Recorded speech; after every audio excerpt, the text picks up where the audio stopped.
జయశంకర్ భూపాలపల్లి జిల్లా కేంద్రంలోనే కల్మార్క్ కాలనీలో నిరసన కార్యక్రమాన్ని నిర్వహించారు. సిపిఐఎం పార్టీ జిల్లా కార్యదర్శి బంధు సాయిలు మాట్లాడుతూ పార్లమెంట్లో భద్రతా వైఫల్యంపై చర్చలకు అవకాశం ఇవ్వాలని, హోంమంత్రి చర్చపై మాట్లాడాలని, ప్రతిపక్ష పార్లమెంట్ సభ్యులు ఒత్తిడి తీసుకురాక 143 మందిని సస్పెండ్ చేయడం అప్రజాస్వామికమని అన్నారు. ఒక బాంబు ఘటనపై సమగ్ర చర్చ జరగాలని, దోషులను కఠినంగా శిక్షనిచ్చి దేశ భద్రతను కాపాడాలని డిమాండ్ చేశారు. ఈ కార్యక్రమంలో భారత కమ్యూనిస్ట్ జిల్లా కార్యదర్శి వర్గ సభ్యులు కంపేటి రాజయ్య, పొలం రాజేందర్, జిల్లా కమిటీ సభ్యులు వెలిశెట్టి రాజయ్య తదితరులు పాల్గొన్నారు.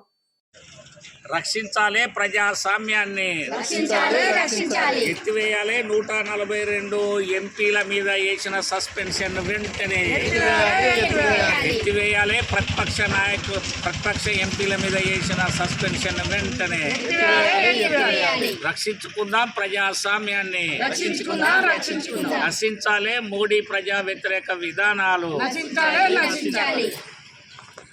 ఇటీవల కాలంలో జరిగినటువంటి పార్లమెంటు సమావేశాల సందర్భంగా కట్టుదిట్టమైనటువంటి భద్రత కలిగినటువంటి కొత్త పార్లమెంటు లోపల 6 దుండగులు జొరబడి అది బీజేపీ ఎంపీల సహకారంతోనే వాళ్ళు పాస్ ఇవ్వటం వల్లనే 6 దుండగులు పార్లమెంటు లోపలికి వచ్చిండ్రు.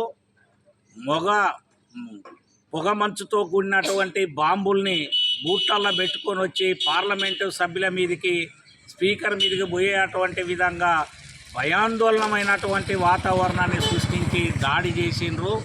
అట్లాంటి వ్యక్తుల్ని పట్టుకున్నా ఇప్పటిదాకా శిక్షించలేదు. అదేవిధంగా వాళ్ళు రావడానికి కారణమైనటువంటి బీజేపీ ఎంపీల మీద చర్యలు తీసుకోలేదు.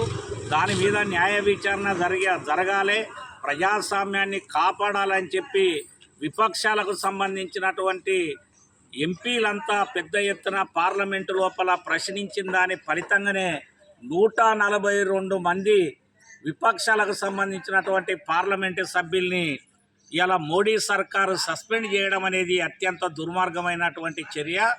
ఆ సస్పెండ్ చేసినటువంటి ఎంపీల మీద పెట్టినటువంటి సస్పెన్షన్ను వెంటనే ఎత్తివేయాలని, అదేవిధంగా ప్రజాస్వామ్యాన్ని రక్షించాలని, పార్లమెంటుకి భద్రత లేకపోతే, ఎంపీలకి భద్రత లేకపోతే సామాన్యులకు కూడా భద్రత ఉండే అటువంటి పరిస్థితి లేకుండా పోతూ ఉంది. కాబట్టి ఇట్లాంటి చర్యలు జరగకుండా చూడాల్సినటువంటి అవసరం భారత ప్రభుత్వం మీద, మోడీ సర్కార్ మీద ఉందని చెప్పి తెలియజేస్తూ ఉన్నాం.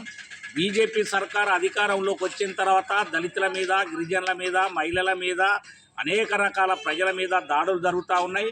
ప్రధానంగా ప్రభుత్వ రంగాలన్నింటినీ కూడా, ప్రభుత్వ పరిశ్రమలన్నింటినీ కూడా ప్రైవేటు పరం చేసేటువంటి పరిస్థితి చేస్తూ ఉన్నాడు.